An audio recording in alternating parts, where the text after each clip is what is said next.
Oh, this is such a great story. They're one of the greatest groups ever. A rare and unique pairing that comes along maybe once in a generation. I mean, over the span of half a decade, they became so popular, at one point their records owned the top 3 spots on the US albums chart. It's not the Beatles. Sadly, however, this partnership, it didn't last. Fraught jealousy and bitterness, their relationship came to a passive-aggressive climax with the final song they recorded for their final album, in fact. After the song's writer gave the song to his partner to sing, he soon started to regret it. It was blowing up. Legions of fans were cheering on his partner. Infuriated, he wished he'd kept it for himself. Soon after, these two were irreconcilable. Find out how this song put the final nail in the coffin of this iconic partnership and how it all came together on Professor of Rock. Hey, music junkies, Professor of Rock, always here to celebrate the greatest artists and the greatest songs of all time. If you remember collecting Garbage Pail Kids as a kid, trying to find your name in the packs, you're going to dig this channel of pure musical nostalgia. Make sure to subscribe below right now. Click the big red button. I know you'll dig this channel. You'll find something on here. We also have a Patreon. You're going to want to check that out. There you'll find an additional catalog of exclusive content. You can also become an honorary producer, and it helps us to keep it going. We are a self-funded channel. So it's time for another edition of our series, The New Standards. This is a show that takes an in-depth look into songs that absolutely transcend genre, decade, and fads. Songs that are monumental touchstones in our culture and within our society. Today, we're paying our respects to Simon and Garfunkel. A great song, Bridge Over Troubled Water. Bridge over troubled water. Now, between 64 and 68, the legendary duo Paul Simon and Art Garfunkel were absolutely on fire.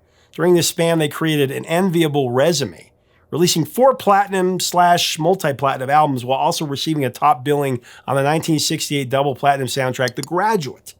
Now, additionally, they scored 9 top 25 singles on the Billboard Hot 100, and they assembled a veritable catalog of just classic tracks. I am a rock, I am an Scarborough fair, and the sky is a hazy shade of winter. Also included were 2 timeless #1 hits, Sounds of Silence and Mrs. Robinson. Sound of silence. And here's to you, Mrs. Robinson. Remarkably, at one point, Simon and Garfunkel even owned the top 3 spots on the US albums chart. They had Bookends at #1, The Graduate soundtrack at #2, and Parsley, Sage, Rosemary, and Thyme was at #3. That's incredible. Only the Beatles have accomplished such. However, despite Paul and Art's enormous success, their relationship was on the rocks as they began work on their 5th studio album. Personal tensions and turmoil were nothing new for this pair, whose long-lasting friendship dated back to the 6th grade. But with the creation of Bridge Over Troubled Water, it was about to get a whole lot worse. Now, surprisingly, the strain between the two musicians was exasperated by a seeming stroke of good fortune. Riding high on the success of 1968's The Graduate, Paul Simon and Art Garfunkel reunited with director Mike Nichols for his next project, a film adaptation of Catch-22. Only this time, instead of contributing to the soundtrack, Simon and Garfunkel were actually going to become actors, each playing a supporting role. Art as Captain Nately and Paul as Denbar. Both excitedly accepted this offer. That's some cancer, Catch-22. It's the best there is. However, filming a Catch-22 would overlap with the creation of Bridge Over Troubled Water. And then matters were further complicated when Paul's role was scratched from the script early in the shoot. But rather than make a show of solidarity with his longtime friend, Art chose to continue with the movie. Yeah. Left his partner on the outside looking in. He's crazy, all right. Yes, that's proof, isn't it? You're damn crazy. Although originally scheduled for a brief 3-month shoot in Mexico, Catch-22 would take a year to complete. That would, of course, draw Art away from much of the album's composition. Grappling with feelings of jealousy and betrayal, Paul Simon simply carried on without him. But even when the two were together, it was, according to Garfunkel, tough situation. Said Paul Simon about it, during the making of Bridge Over Troubled Water, there were a lot of times when it just wasn't fun to work together. It was very hard work and it was complex. I think Artie said that he felt that he didn't want to record. And I know I said I felt that if I had to go through these kind of personal abrasions, I didn't want to continue to do it. End of quote. The combination of Simon's perfectionism and Art Garfunkel's prolonged absences, this turned the project into a 19-month marathon, spanning from June of 68 to December of 69. It took something like 800 studio hours just to complete the album. Finally came out on January 26, 1970. For fans of the duo, it had been a long 2-year wait since the releases of the Graduate soundtrack and Bookends. But it's hard to argue that it wasn't well worth it. I mean, Bridge Over Troubled Water proved to be a rare and phenomenal moment in music history. The numbers back this statement up unequivocally. In the United States, the record spent 10 weeks at number 1, hung around the Billboard charts for 85 weeks. According to Columbia Records, it sold over 1.7 million records in the U.S. alone during its first 3 weeks. Later, it would surpass 8 million copies sold. This was back when, records weren't sold like they were in the 70s and 80s. Bridge Over Troubled Water spent 331 weeks in the top 100 and a mind-blowing 33 weeks at number 1. Finally retiring from the number 1 spot on November 9th, 1971, nearly 2 years after the album dropped. Worldwide, Bridge exceeded 25 million copies sold, and it puts it among the best-selling albums of all time. And if you can believe it, it was the top-selling album in 1970, 1971, and 1972 as a commercial juggernaut. And actually, it was the best-selling album of all time for quite a few years. All this success was propelled by 4 Hot 100 Top 20 hits, beginning with the previously released standalone single, The Boxer.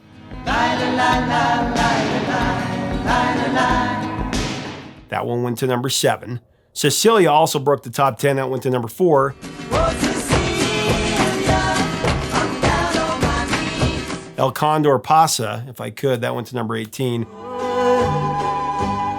I could. And today's feature, the hymn-like title track.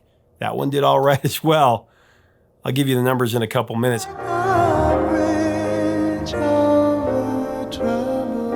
Bridge Over Troubled Water, the song, that was written in the summer of 69. After some early intermittent work on the record, Paul, along with his wife Peggy, Art, and a few other friends rented a house on Blue Jay Way in the Hollywood Hills. Incidentally, this was the same house where George Harrison was inspired to write Blue Jay Way.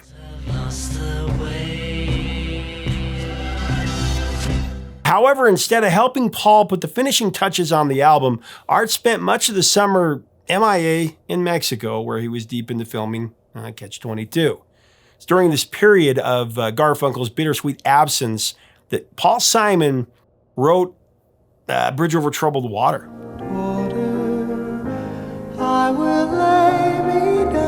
Recounting the song's origins, Paul Simon said, and I quote, "I have no idea where it came from. It came all of a sudden. It was one of the most shocking moments in my songwriting career. I remember thinking, this is considerably better than I usually write." Well, actually, that's not completely true. Paul would later admit to Dick Cavett that much of the inspiration for this song came from listening to the gospel group, the Swan Silvertones, though perhaps subconsciously. The composition process began with Paul Simon playing a Bach choral on his guitar.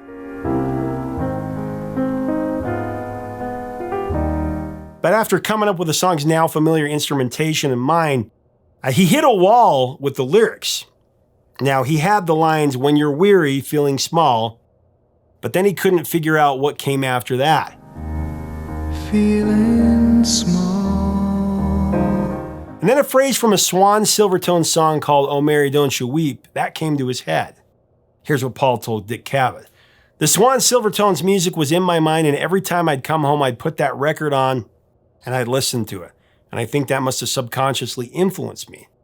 There was this one song, it was very up-tempo, and the lead singer was phenomenal.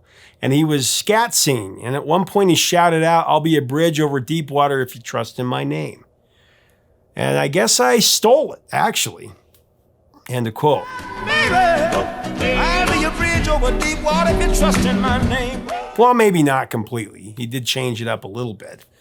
But Paul Simon knew from the moment that he jotted it down, the iconic phrase, "like a bridge over troubled water, I will lay me down," he was onto something really special.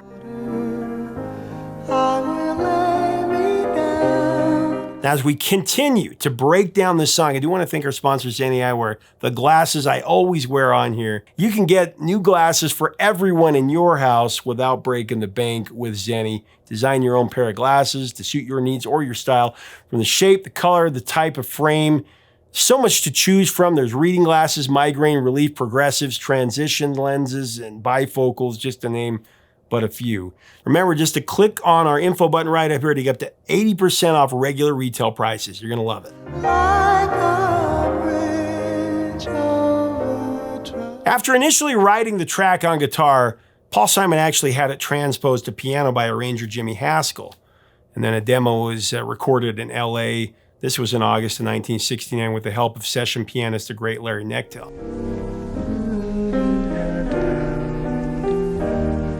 Later, after Garfunkel returned from shooting, he and Simon turned their attention to another project, the taping of a Simon and Garfunkel TV special called Songs of America. This one happened, I believe it was September and October of that year. Simon and Garfunkel, a CBS television special. And then in November, they embarked on a fall concert tour. But there was still an album to complete. By the time they entered the studio in New York, the two men were worn and weary, as the song says. When you're weary. Bridge Over Troubled Water was the final track that was recorded for this album. And for Simon and Garfunkel, it was the last of their partnership. But even with stress mounting between the two musicians, Paul Simon actually envisioned the song as a showcase for Garfunkel, for his pure tenor. And he suggested that Art sing it. Conversely, after Art first heard Paul sing it on the demo, he was reluctant. He thought Paul should do it.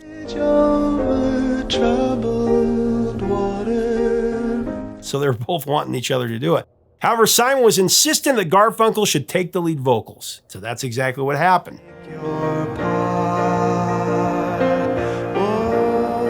It was a decision that Paul Simon would soon come to regret. As Paul recalled, he didn't want to sing it himself. He felt, I should have done it. And many times I think, I'm sorry I didn't do it. Many times on a stage when I'd be sitting off to the side, and Artie would be singing Bridge, people would stomp and cheer, when it was over, just go crazy. And I would think, that's my song, man. Thank you very much. I wrote that song.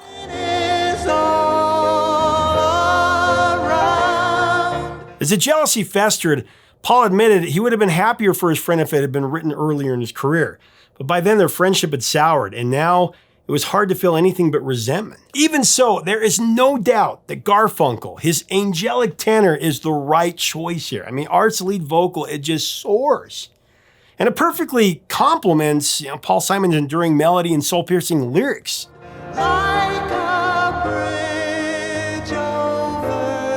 All in all, this song, it's a landmark track, an incomparable new standard if there ever was one. As good as the entire track is, I want to kind of focus in on the third verse. A stanza that almost didn't happen. That's because initially Simon wrote Bridge Over Troubled Water with just 2 verses in mind, considering it, in his words, to be just a little hymn. But Art Garfunkel and producer Roy Haley, they believed that the song needed something just a little bit more. So Art, he pushed to extend the song. Paul acquiesced and he wrote a third verse on the fly, actually in the studio, which was very unusual for this songwriter whose writing process was rarely quick. Sail on, silver girl. Inspired by Simon's wife Peggy, who had recently noticed her first gray hairs, the verse goes like this: sail on, silver girl, sail on by. Your time has come to shine. All your dreams are on their way. See how they shine. See how they shine. Surprisingly, Paul Simon, he wasn't happy with it. He didn't like it. He didn't feel like it matched up well with the previous verses. However, any thoughts of incongruity, they all disappear as you hear all around the words a lush orchestral arrangement. It just swells. And Paul's voice temporarily meshes with Art's, effectively raising Troubled Waters to an even higher emotional level if that were possible. I mean, I'd say it works pretty well. All your dreams are on their way. So when the album was finally ready for release in February of 1970, Paul and Art met with Columbia president Clive Davis, to finalize the lead single. Davis was overwhelmed by Bridge Over Troubled Water. He was positive that it would be an instant hit. Paul, he had his doubts though. And clocking in at nearly 5 minutes, he thought the song was too long and too slow to be a hit. So he and Art counter-proposed the more pop-oriented Cecilia to kick things off. But Clive was undeterred. He penciled Bridge Over Troubled Water in as the lead single. And, of course, it turns out it was a great choice. By this point, it seemed like Simon and Garfunkel, they could do no wrong. But when Bridge Over Troubled Water dropped, the duo, they just rose to a whole new level.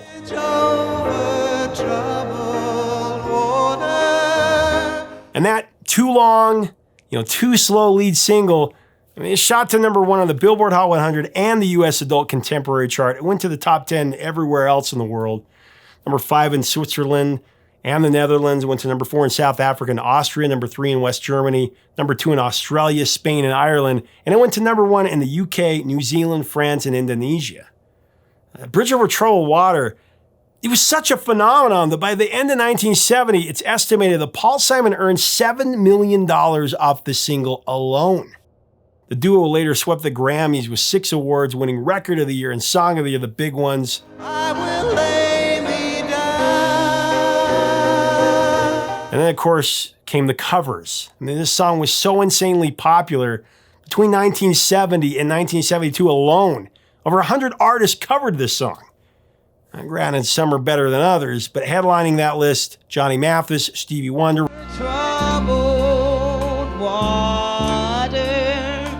Roy Orbison, Aretha Franklin, the Jackson 5, Smokey Robinson, Tom Jones, Gladys Knight, and Elvis Presley, just to name a few. Bridge over troubled water. And since the early 70s, Bridge Over Troubled Water has been covered by at least another 300 artists. The Righteous Brothers, Willie Nelson, Over troubled water. Alan Parsons, Tony Hadley, Bonnie Tyler, Annie Lennox,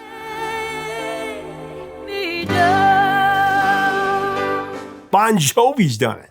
Paula Cole, Whitney Houston, John Legend, Kelly Clarkson,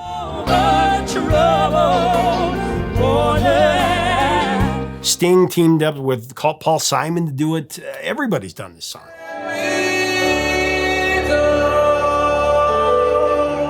Sadly, despite the accolades, the awards, the commercial fortune, and sheer reverence for this song and this group, this is where the journey ended for these two partners. Reaching their breaking point, Simon and Garfunkel and their irreconcilable differences, they called it quits. Becoming simply solo Simon and solo Garfunkel. Of course, the breakup didn't spell the end of either of their careers, as everybody knows watching this. Simon released his first post-Simon and Garfunkel solo album called Paul Simon in January of 72. And Art Garfunkel kicked off his solo career with Angel Clare. That was released the following year in September of 73. Both albums were commercially successful. Each went to the top 5 in the US. Each artist proved they could do it alone. But the mother and child reunion is all I know. Also during this time, Simon and Garfunkel's 1972 Greatest Hits package was released. This folk rock monument contains 14 tracks, including 4 previously unreleased live cuts. That Greatest Hits album is one of the biggest ever. It's sold 19 million copies worldwide. There's, of course, a storied history of reunions and collaborations between the two throughout the years. Too much to get into here. I'll save that for another day, but let me at least plug their landmark performance at New York Central Park in front of 500,000 fans on September 19th of 1981. Did anybody watching this see that? Please comment below. We'd love to hear about it. In spite of temporary reunions like this one, there would never be another studio album of new material for this duo. The two focused instead on building up their solo careers, giving us decades and decades of top-tier craftsmanship. From 50 Ways to Leave Your Lover to You Can Call Me Al, and from Breakaway to So Much in Love, and everything in between. These two legends have continued to dazzle us through the years. There must be 50 ways to leave your lover. Call me out, call me out. Want to break away. Are we so in love? Are we two? Still, with the duo bowing out at the height of their success, you can't help but wonder what might have been. But at least we have this unforgettable new standard to hang on to, a song that never gets old, for me at least.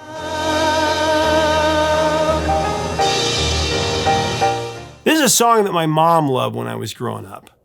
I could sense that it meant a lot to her whenever it would come on. Something always stopped me from asking her about it, as if there was something, that she was holding on to that she didn't want to discuss. I could just feel that energy. Recently, she asked me if I would come and speak at her 50th high school reunion.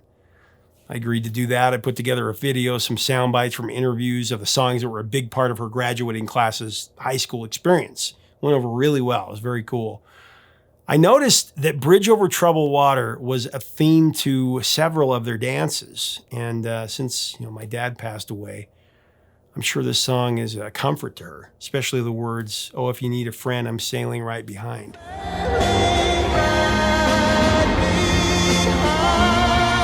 I've been thinking as I've been making this video, I'm going to call her up, probably tonight. I'm going to ask her about this song, what it means to her. I probably should have done it years ago, but better late than never.